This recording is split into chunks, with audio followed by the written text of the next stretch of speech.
Hey everyone, Nigel and Luke here, and welcome to another edition of Crimes of the Week International.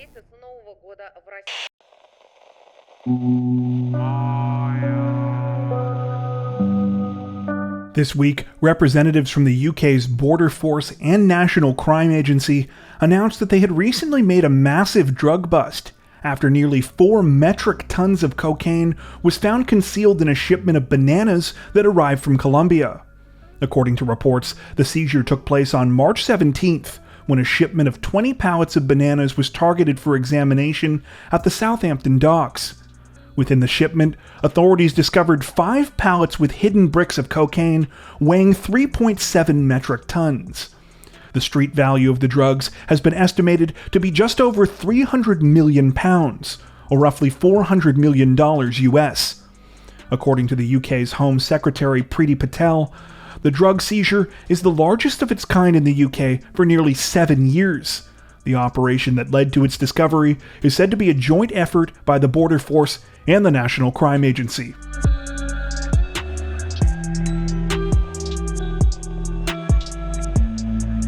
Authorities in the South African province of Gauteng say that they are searching for the subject of a viral video this week after footage was posted online of a man clinging to the back of a speeding fuel tanker while sitting in a shopping cart.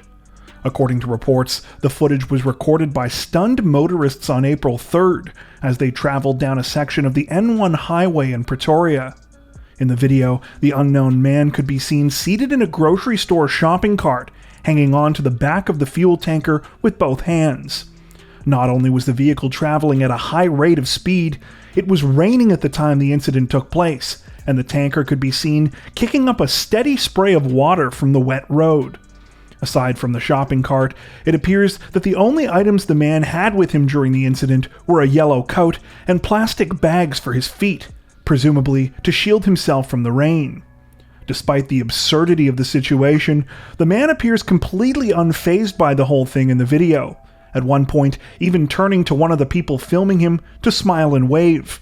A passenger in the background of the video can be heard saying that the man has a death wish. Due to a number of calls made to the company that owned the fuel tanker, the driver of the truck was eventually alerted to the situation and was able to pull over. However, before he could confront the mysterious shopping cart passenger, the man managed to escape.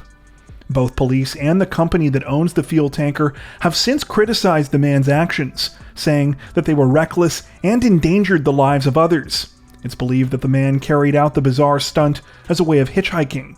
At the current time, the man's identity remains a mystery. However, police say that if he is caught, he could be looking at up to a year in prison.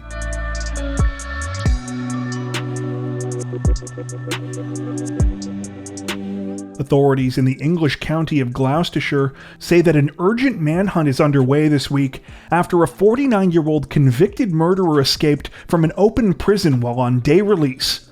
According to reports, 49-year-old Jason Mills had been incarcerated since October of 2001, when he was convicted of the murder of his girlfriend Tony. Mills brutally beat the 24-year-old woman to death after a night of heavy drinking.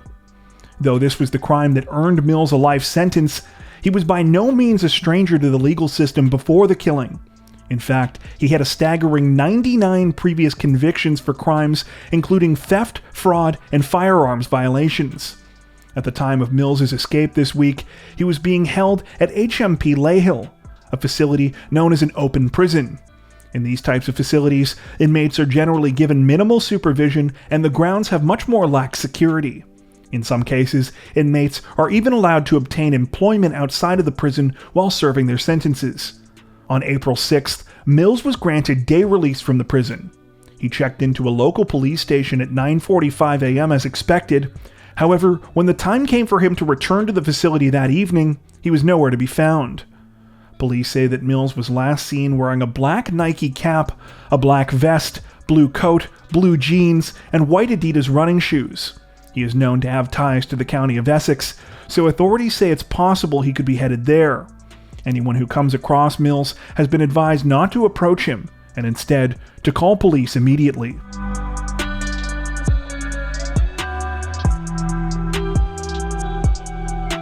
A Taiwanese police officer is being lauded for going above and beyond the call of duty this week after he was shot in the leg while arresting a suspect and continued with the job before seeking medical attention. According to reports, the incident took place on the evening of March 28th, when an officer identified only by the last name of Lee accompanied several other officers to arrest a suspected fraudster in New Taipei City's Lingkao district. After arriving in the basement parking garage where they were supposed to meet the suspect, the man, identified only as a 42-year-old named Chen, pulled out a handgun and began to fire at the officers. Lee was struck in the leg.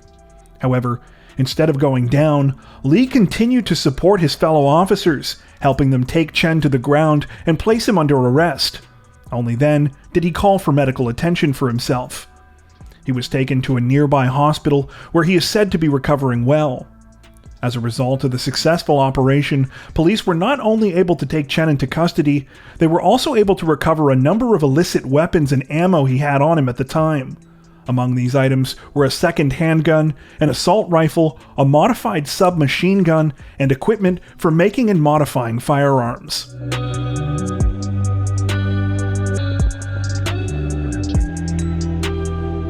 A different sort of crime story was reported out of the Argentine city of Santa Fe this week, where a notorious former thief announced that he was renouncing his old ways and actually seeking to compensate his victims after winning the lottery. According to reports, for years, 37-year-old Marcelo Paredes has been on the wrong side of the law. Better known to authorities by his criminal nickname Rambito, he has been convicted at least 7 times in the past for a variety of offenses, most of which involved robbery or burglary. According to Marcelo himself, he would often try to target tourists when committing crimes and would always find himself broke after blowing his stolen cash on gambling. However, near the end of last year, Marcelo's luck changed in a big way when he played the lottery on December 12th and all 6 of his numbers came up. He had reportedly been playing these same numbers for 15 years. Marcelo's jackpot win was more than 94 million Argentine pesos, or roughly $850,000 US. After taxes, he walked away with the equivalent of about $613,000 US. According to an article this week in the local news outlet La Jornada, Marcelo now claims he's done with his life of crime, and that he's even trying to track down his previous victims. He says that so far, he's managed to find 2 people he previously robbed and has returned the money he stole from them. Only time will tell, though, if Marcelo remains true to his word, and whether he'll be able to continue living responsibly off his newfound wealth.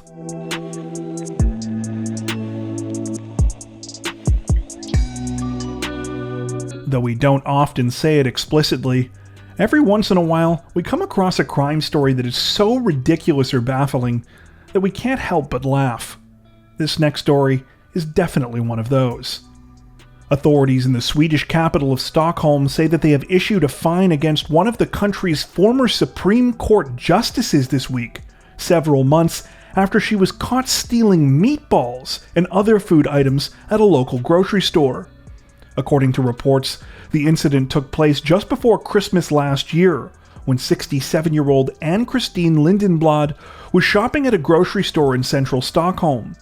At some point during the trip, she was allegedly caught red-handed by employees after she tried to hide meatballs, sausages, cheese, and an entire Christmas ham in a woven bag she had brought with her. Needless to say, the fact that Lindenblad was a sitting judge on the country's highest court in the land at the time quickly caused the incident to generate significant public interest. The 67-year-old had served as a Supreme Court justice for nearly 2 decades and had been known for her long and distinguished legal career. She resigned from her position in February after news broke that police were investigating the shoplifting incident. This week, Lindenblad was fined 50,000 kroner, or roughly $5,300 US, in connection with the crime. Unfortunately, little has been said about why the former judge committed the crime. In the reports we came across in our research, all that we could find was a single comment from her lawyer, who cited unspecified pressure both in her professional and private life at the time.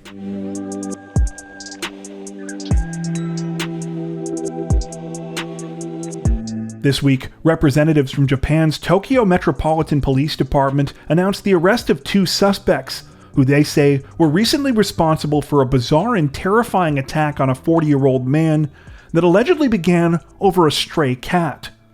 According to reports, the incident took place on a quiet Saturday evening at the beginning of March, when the victim, who reports refer to as Taro, was spending some time in Kito Ward's Akanabe Park. As Taro was walking through the park, he reportedly stopped for a moment to feed a stray cat, only to hear a voice he didn't recognize yell, "What the hell do you think you're doing to my woman?" Before Taro had time to process what was going on, he realized that the person yelling at him was a young man, who appeared to be accompanied by another man roughly the same age.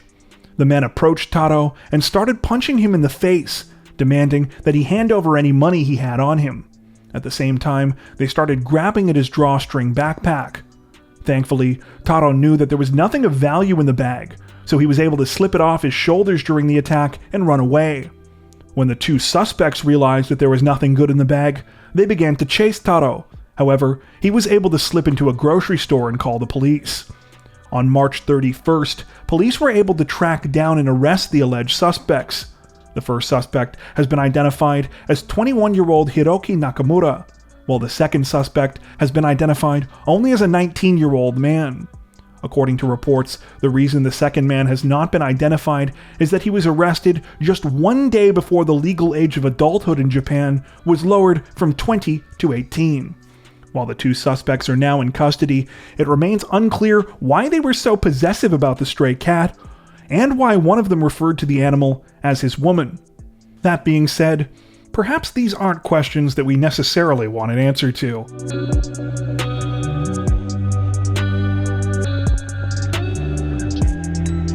Authorities in the Australian state of Victoria say that they have made an arrest in the case of a murdered 27-year-old woman this week, nearly a year and a half after she was found dead in a home in the outer suburbs of Melbourne. According to reports, the body of 27-year-old Jessica Geddes was found in a house in Endeavour Hills at around 7 p.m. on November 6, 2020.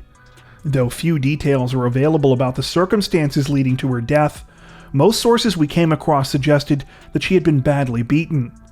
For Jessica's family, the horrifying tragedy was the culmination of months of strange behavior. It allegedly began sometime in 2019 when she abruptly moved from her home in Queensland, leaving her young daughter behind. From that point on, Jessica was allegedly secretive about where she lived and had little contact with her family. However, images she posted online showed evidence of dramatic and unsettling weight loss. Some reports even state that during this time she was seen begging on the streets for money. Finally, after 17 months of investigation into her death, police announced this week that they had made an arrest in connection with the case. The suspect in question was Jessica's former boyfriend, 28-year-old Robert Rickaby, the same man that she allegedly left her family for. Rickaby was arrested in Queensland on April 5th and has now been extradited to Victoria, where he will stand trial for Jessica's murder. His next court appearance is scheduled for sometime in May. That brings us to the end of this edition of Crimes of the Week International. If you're a fan of the new series, don't forget to tell us in the comment section below. While you're there, make sure to subscribe to Crime Zone for more true crime content like this, making sure to hit the notification bell to stay up to date with our latest videos. Thank you for watching.